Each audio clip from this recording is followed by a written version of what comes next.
अब बिहार में रहकर छठ महापर्व की छुट्टी को काट देना पूरे के पूरे बिहारियों को चुनौती देने के जैसा है।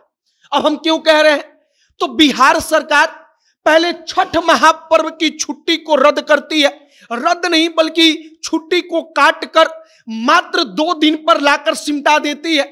जब विरोध होता है तब सरकार बैकफुट पर आती है और उसके बाद नया सूचना जारी करती है, कहती है कि हमने जो जो छुट्टियों को रद्द किया है, जो जो छुट्टियों को काटा है, वो तमाम आदेश रद्द कर दिया गया। मतलब कि छठ महापर्व से खिलवाड़, दीपावली से खिलवाड़, उन छुट्टियों में कटौती, दुर्गा पूजा, तीज, जिउतिया के छुट्टियों में कटौती।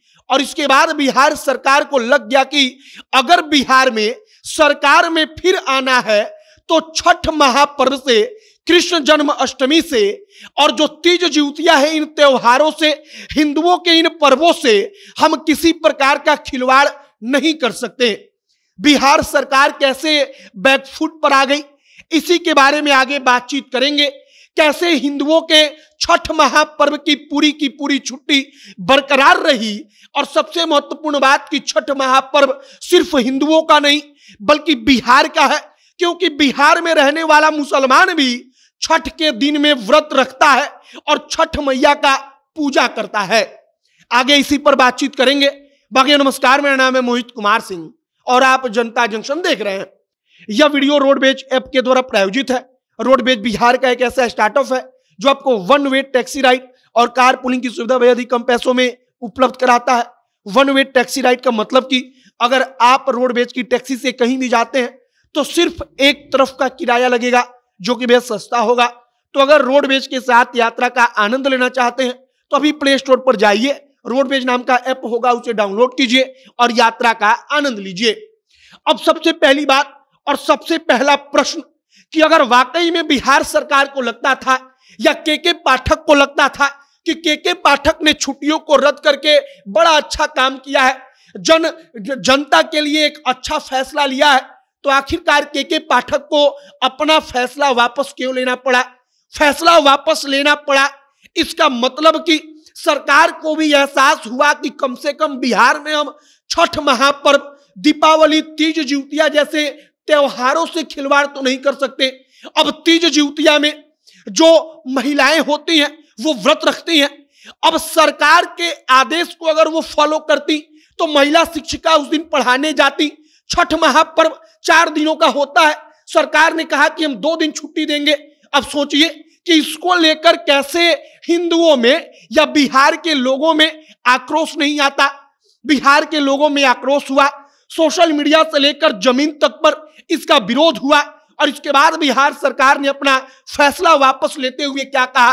तो इसमें कहा गया कि विभागीय आदेश ज्ञापांक 21/12 दिनांक 29/8/2023 द्वारा राजकीय राज्यकृत प्रारंभिक एवं माध्यमिक उच्च माध्यमिक विद्यालयों हेतु निर्गत अवकाश तालिका को तत्काल प्रभाव से निरस्त किया जाता है। मतलब कि सरकार ने तत्काल अपने पावर का उपयोग करके जो पूर्व में छुट्टियों का नोटिस जारी हुआ था उस नोटिस को रद्द कर दिया और कह दिया कि छठ महापर्व की छुट्टी से कोई समझौता नहीं।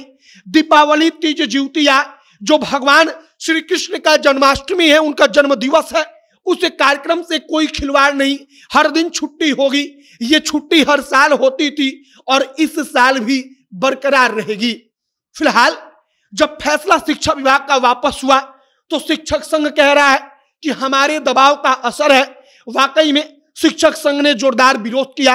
विरोध होना भी चाहिए क्योंकि सीधे तौर पर छठ महापर्व, विशेष तौर पर जब दुर्गा पूजा आता है तो उस समय पर तीज और जिउतिया जैसे पर्व और त्योहार, जो विशेष तौर पर तीज और जिउतिया और छठ में महिलाएं व्रत रखती हैं और वहां पर सरकार उन महिलाओं को कहेगी कि नहीं, जबरन आपको विद्यालय में आकर पढ़ाना है। जो महिला शिक्षिका है वो जबरन वहां पर पढ़ाने जाएंगी, जो सरासर गलत था और सरकार ने माना कि गलती हुई है और सरकार ने अपना कदम पीछे खींच लिया। फिलहाल बिहार में छठ महापर्व की जो छुट्टी दीपावली से छठ तक लगातार 9 दिनों की होती थी, वो 9 दिन की छुट्टी बरकरार है। तीज और जिउतिया की छुट्टी बरकरार है, कृष्ण जन्माष्टमी की छुट्टी बरकरार है और इन तमाम चीजों को लेकर आगे और क्या कुछ खबर आती है और क्या कुछ अंदर खाने से कहानी निकलकर सामने आती है कि क्या नीतीश कुमार ने कोई फटकार लगाई, क्या हुआ सरकार में कि फैसला वापस लेना पड़ा। इन तमाम चीजों को लेकर जो भी जानकारी आएगी, जो भी अपडेट आएगा, सब कुछ आप तक पहुंचाएंगे। आपकी क्या राय है कमेंट बॉक्स में लिखकर बताइएगा। कैमरे से विशाल खड़े हैं और मैं मोहित कुमार सिंह। बहुत बहुत धन्यवाद।